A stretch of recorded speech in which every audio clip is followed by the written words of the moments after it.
तो दोस्तों, अगर आप बीएड की पाठ्यक्रम के किसी भी वर्ष में किसी भी सेमेस्टर में एनरोल्ड हैं, आपको कोई समस्या हो रही है आपके कोर्सेज को पूरा करने में, नोट्स बनाने में, आंसर कैसे लिखना है या किसी प्रकार की भी समस्या, असिस्टेंट और गाइडेंस या 1-to-1 इंटरेक्शन के लिए आप मेरे बैचेस को ज्वाइन कर सकते हैं।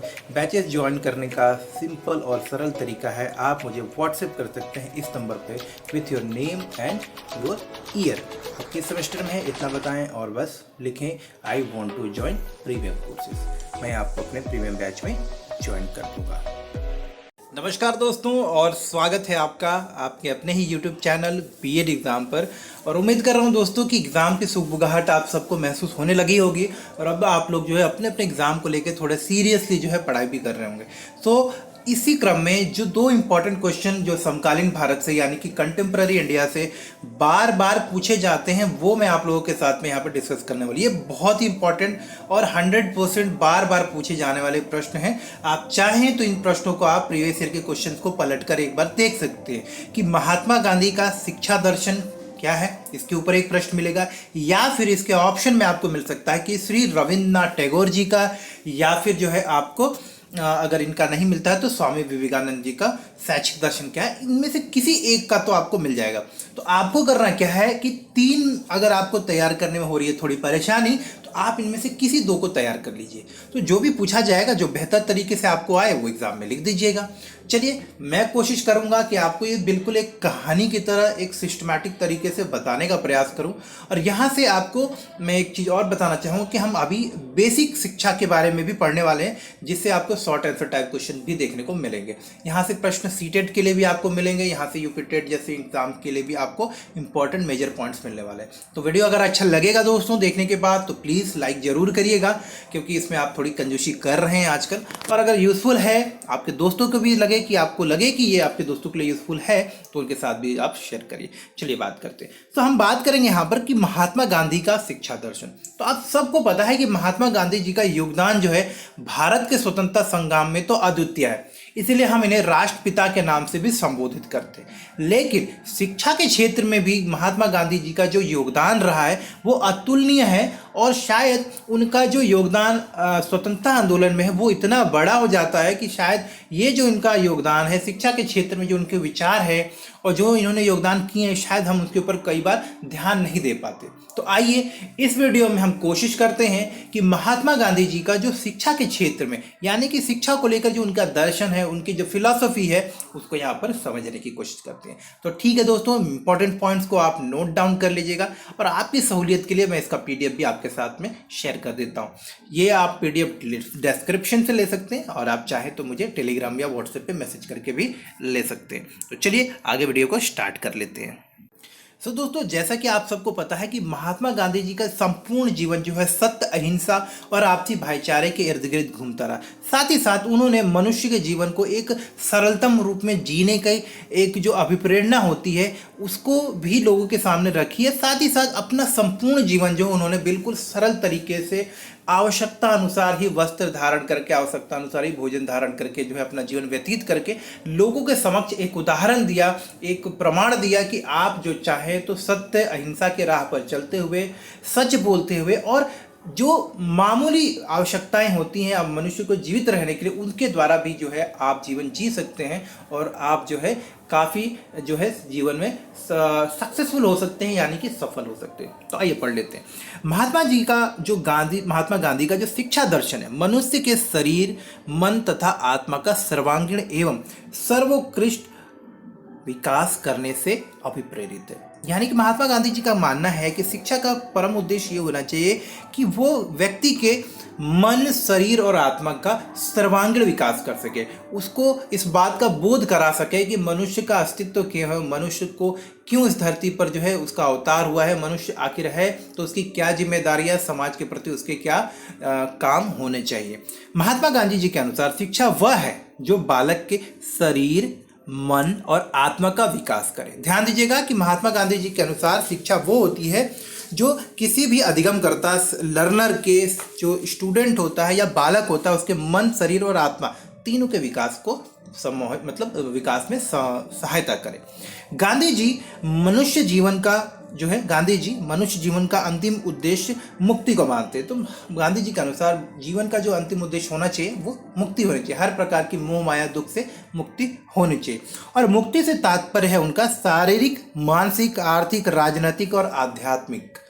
यानी कि मुक्ति मतलब इन सारे जो चीज़ है ना, ये सारे जो क्षेत्र होते हैं, ये सारे जो भावनाएं होते हैं, इनसे व्यक्ति को मुक्त होना चाहिए। और यही व्यक्ति का जो है सर्वांगीण या ही यही सबसे बड़ा लक्ष्य होना चाहिए जीवन का। आइए आगे बढ़ते हैं, हम लोग यहाँ पर थोड़ा देखते हैं। तो दोस्तों गांधी जी के बारे में हमको सबको पता है कि वो एक प्रभावशाली व्यक्ति तो थे ही, और उनको सारा राष्ट्र जो है, सारा देश जो है महात्मा गांधी के साथ साथ बापू के नाम से भी प्रेम से पुकारता है। अब हम लोग महात्मा गांधी जी के शिक्षा दर्शन की ओर बढ़ते हैं। आप सबको पता है कि महात्मा गांधी जी का जन्म जो है 2 अक्टूबर 1869 को यानी कि 1869 को हुआ था, और इनकी मृत्यु 30 जनवरी 1948 को हुई थी। चलिए आगे बढ़ते हैं। महात्मा गांधी जी का शिक्षा दर्शन देखिए, अब यहाँ पर देखेंगे महात्मा गांधी जी ने अपनी शिक्षा दर्शन के अंतर्गत 3R यानी कि 3R और 3H की संज्ञा दी। उन्होंने कहा कि शिक्षा जो है 3R और 3H के इर्द गिर्द घूमनी चाहिए। आइए देखते हैं क्या है। 3R से उनका आशय था रीडिंग, राइटिंग और अरिथमेटिक। इसमें RR है ना, इसलिए RRR। तो रीडिंग, राइटिंग और अरिथमेटिक से था, अर्थात अंकों का ज्ञान होना चाहिए और लिखने का ज्ञान होना चाहिए और गणित का ज्ञान होना चाहिए। और 3H से उनका आशय या अभिप्राय है कि हैंड, हार्ट और हेड, अर्थात कि शिक्षा ऐसी होनी चाहिए जो बालक का शारीरिक, मानसिक और बौद्धिक विकास कर सके। ये पॉइंट याद रखिएगा, 3R और 3H, और उसको आप जो है अपने एग्जाम में यूज करते हैं। सो अब हम इसमें जो हम यहाँ पर है पढ़ रहे हैं, वहाँ पर हम इस पोस्ट में जो है मतलब कि इस वीडियो में हम लोग जो है अब इन सारी चीज़ों को आगे तक डिस्कस करेंगे। देखिए गांधी जी के अनुसार साक्षरता का अर्थ meaning of literacy.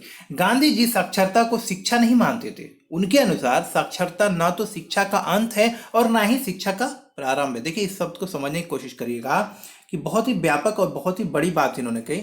Gandhi ji के अनुसार साक्षरता को शिक्षा नहीं कहते, यानी कि आपको अक्षर का ज्ञान हो गया, आपको अंकों का ज्ञान हो गया तो आप साक्षर नहीं है, मतलब यही मात्र एक परिभाषा नहीं होती है साक्षर होने की। साक्षरता इसका मतलब यह है कि शिक्षा की प्रक्रिया से गुजरना, मतलब आपके साक्षर होने का, और शिक्षा की प्रक्रिया समाप्त होने का अर्थ यह नहीं कि आप जो है साक्षर हो गए। यह एक साधन मात्र है जिसके द्वारा स्त्री पुरुष को शिक्षित किया जाता है। गांधी जी के अनुसार शरीर, मन और आत्मा तीनों का योग होता है। मनुष्य क्या है? मनुष्य के अंदर शरीर, मन और आत्मा तीनों का योग मिलकर ही मनुष्य के शरीर का निर्माण करते हैं। तो शिक्षा द्वारा इन सब का विकास होना चाहिए। तो गांधी जी के अनुसार शरीर, मन और आत्मा तीनों का विकास होना चाहिए, और इन्होंने 3R और 3H में परिवर्तित कर दिया। और मनुष्य या शिक्षा का कार्य जो है 3R से ही नहीं अपितु हाथ, मस्तिष्क और हृदय का विकास करना भी है। तो इन्होंने क्या किया? 3R रीडिंग, राइटिंग और अरिथमेटिक का, ये जो साधारण भाषा में हम बोलते हैं, हम लोग क्या समझते हैं कि शिक्षा का मतलब है कि हमें लिखना आ जाए, हमें पढ़ना आ जाए और हमें जो है साधारण सा जो गणित है, विज्ञान, इसकी जानकारी हो जाए। उन्होंने इस परिभाषा 3R को परिवर्तित करके इसके व्यापक रूप को हमको समझाने का प्रयास किया। उन्होंने कहा कि नहीं, शिक्षा का उद्देश्य मात्र 3R नहीं बल्कि 3H है, हार्ट, हेड और हैंड, यानी कि मस्तिष्क से भी हमको योग्य बनाना, हमें हृदय से भी योग्य बनाना और शारीरिक रूप से भी हमको योग्य बनाना ही शिक्षा का अंतिम और परम उद्देश्य होना चाहिए। तो इस प्रकार से यहाँ पर देखो, गांधी जी के अनुसार शिक्षा से मेरा अभिप्राय, इस लाइन को आप जरूर कोट करिएगा कि गांधी जी के अनुसार शिक्षा से मेरा अभिप्राय है बालक और मनुष्य के शरीर, मन तथा आत्मा का सर्वांगीण एवं सर्वोत्कृष्ट विकास होना चाहिए। देखिए एग्जाम में इस लाइन को इसी तरह से लिखेगा, इसमें कोई भी अपनी तरफ से अपने शब्दों को नहीं बदले, क्योंकि ये कोट होते हैं जिन्हें हम चेंज नहीं कर सकते। बाकी चीज़ों में आप अपनी तरफ से शब्दों का थोड़ा फेरबदल कर सकते हैं। चलिए अब यहाँ पे पढ़ेंगे गांधी जी के अनुसार शिक्षा के क्या उद्देश्य हैं। ये बहुत इंपॉर्टेंट क्वेश्चन है। गांधी जी के अनुसार शिक्षा के सब परम उद्देश्य जो है निम्नलिखित प्रकार से, उनमें सबसे पहला उद्देश्य है शारीरिक विकास। जी हाँ दोस्तों, गांधी जी का मानना था कि गांधी जी के अनुसार, महात्मा गांधी के शिक्षा के दर्शन के अनुसार छात्रों को शारीरिक शिक्षा भी प्रदान की जानी चाहिए। शिक्षा ऐसी होनी चाहिए जिससे बालक के शारीरिक विकास हो, और इसके लिए उनके अनुसार स्वास्थ्य शरीर में ही स्वस्थ मस्तिष्क का निर्माण होता है। इसलिए सबसे पहले उन्हें शारीरिक विकास पर बल दिया जाना है।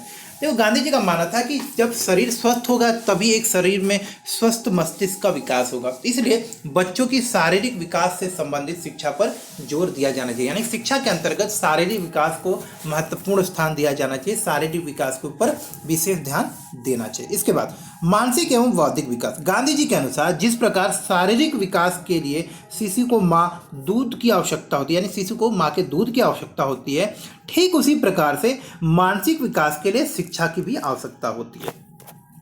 इसके बाद व्यक्तिगत एवं सामाजिक विकास।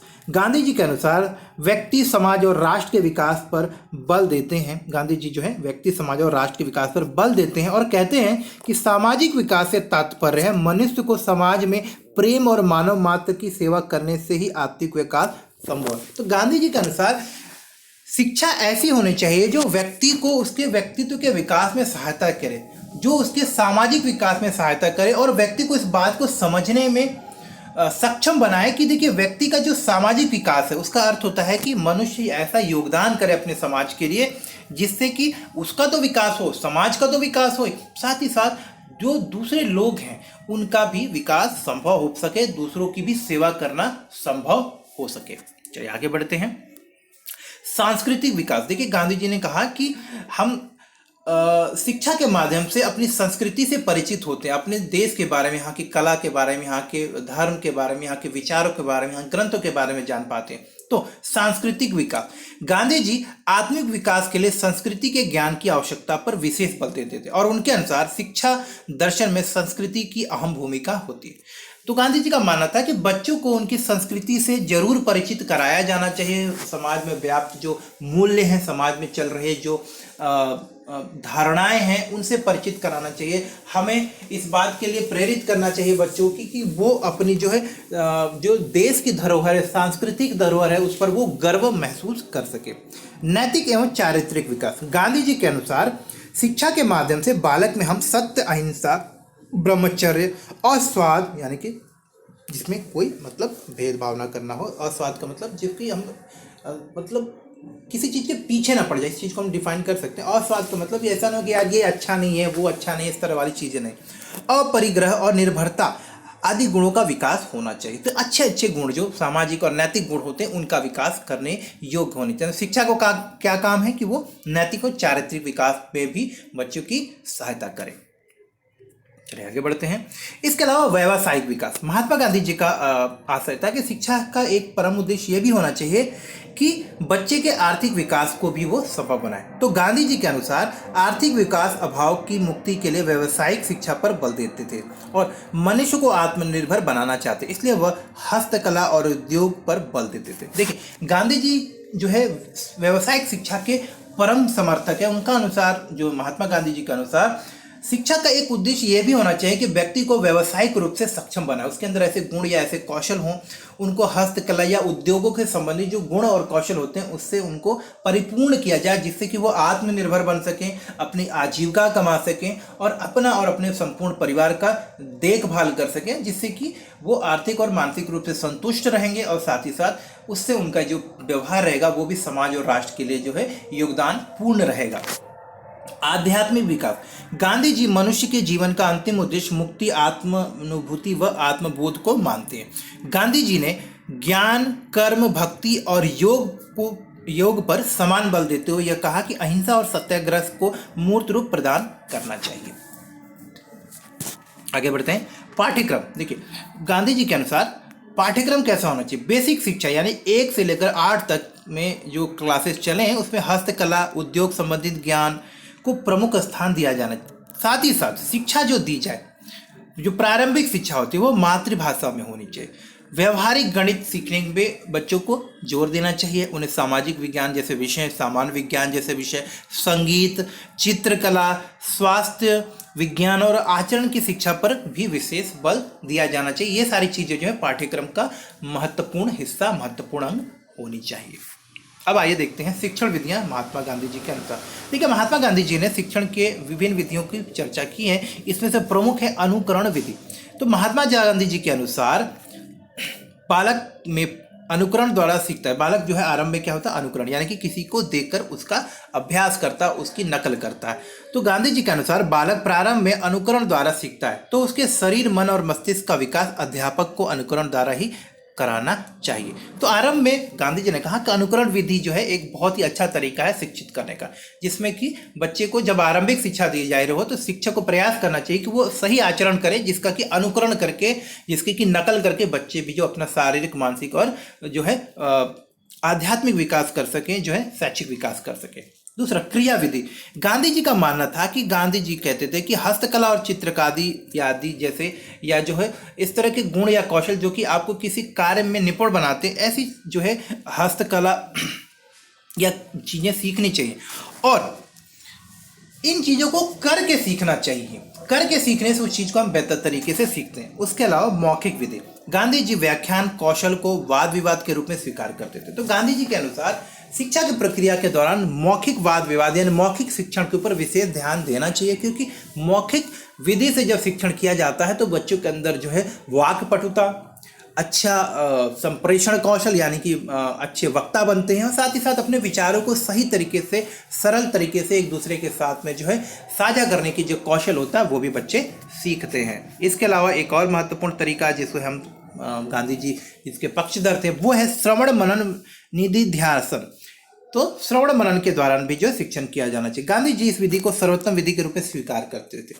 गांधी जी के अनुसार सर्वप्रथम बालक श्रवण करता है, अर्थात सुनता है, फिर उसमें अपना मनन करता है, अर्थात उसमें चिंतन करता है। जो हम सुनते हैं उसके बारे में सोचते हैं, समझने की कोशिश करते हैं कि भाई क्या बोला जा रहा है, क्या समझाया जा रहा है, उसके बारे में सोचते हैं, और फिर निधिध्यासन करता है, अर्थात फिर क्रिया करते हैं।